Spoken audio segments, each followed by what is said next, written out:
Selamat berjumpa kembali dalam layanan audio Sahabat Seperjalanan. Hari ini adalah hari Rabu 8 Januari 2024. Tema renungan saat teduh kita dengan judul Tahun Baru Hidup Rukun. Firman Tuhan terambil dalam Amsal 17 ayat yang pertama. Demikian bunyi firman Tuhan. Lebih baik sekerat roti yang kering disertai dengan ketentraman daripada makanan daging serumah disertai dengan pembantahan.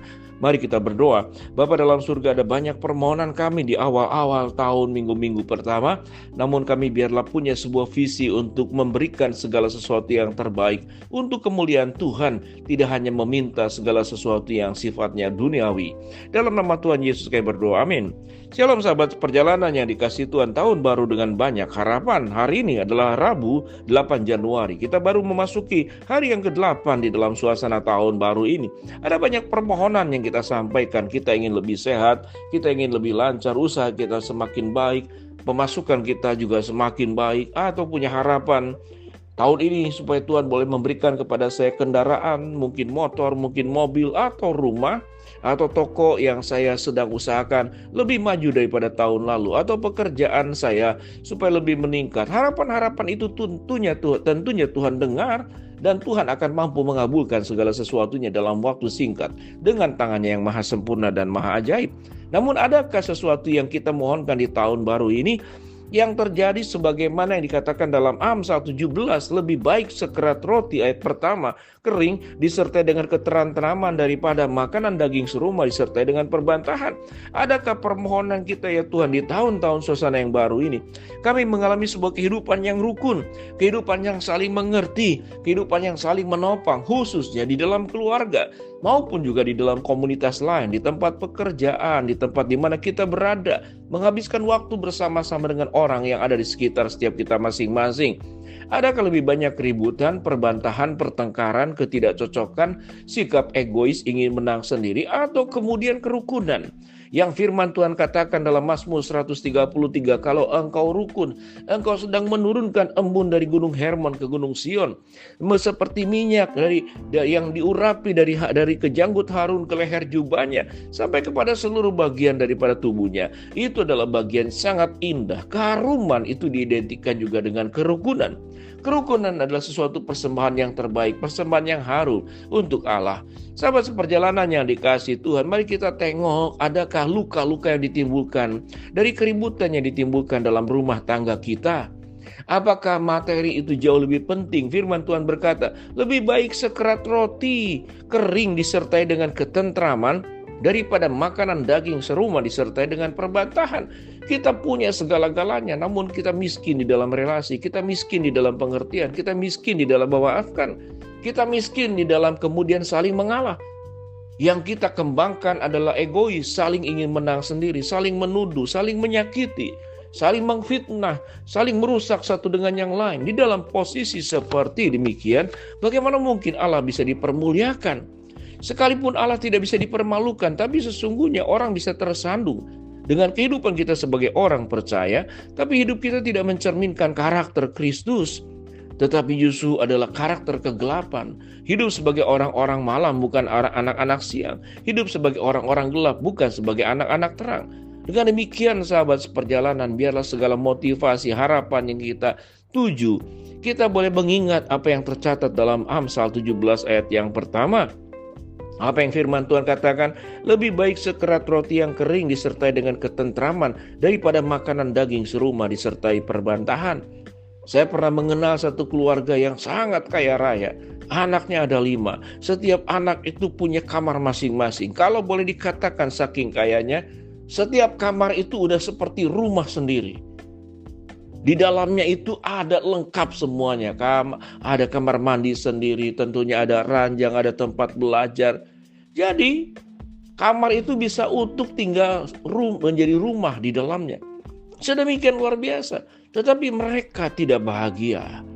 Ada satu anak yang ketiga, anak tengah itu seringkali kemudian berkunjung untuk ngobrol dengan supir yang ada di gereja. Dan saya tahu dengan jelas kondisi tempat supir itu memang sangat bau karena memang dia tidak jaga kebersihan. Tempatnya juga sempit, agak lembab. Dia juga tidak mau membersihkannya, tidak mau membukanya. Tapi anak orang kaya ini yang punya rumah dan kamar sendiri yang sangat mewah, dia bisa tertidur lelap di ranjang daripada supir gereja tersebut yang tidak menjaga kebersihan. Bau yang kurang baik di kamar tersebut ternyata membuat dia tetap tidur nyenyak. Mengapa? Karena diterima oleh sang supir ini. Dimengerti, menjadi sebuah persahabatan antara anak orang kaya dengan supir yang ada di gereja dengan kondisi yang tidak memadai karena dia tidak jaga kebersihan. Sahabat seperjalanan, apa yang didapatkan oleh anak ini? Yaitu ketentraman. Sehingga apa yang dikatakan dalam Amsal 17 ayat yang pertama, lebih baik sekerat roti yang kering disertai dengan ketentraman daripada makanan daging serumah disertai dengan perbantahan. Allah akan dipermuliakan lewat kerukunan. Bahkan dalam kekurangan, tatkala kita bisa saling mengerti, itu menjadi imun bagaimana hidup bisa kuat menghadapi segala sesuatunya. Kita melihat ada orang yang bunuh diri mungkin karena kemiskinan dia, tapi ada orang yang bunuh diri karena kesepian, padahal dia punya segala-galanya. Dia hidup merasa tidak berarti, di hidup tertolak sana sini. Semua relasi hubungan dikait-mengait dengan kekayaan.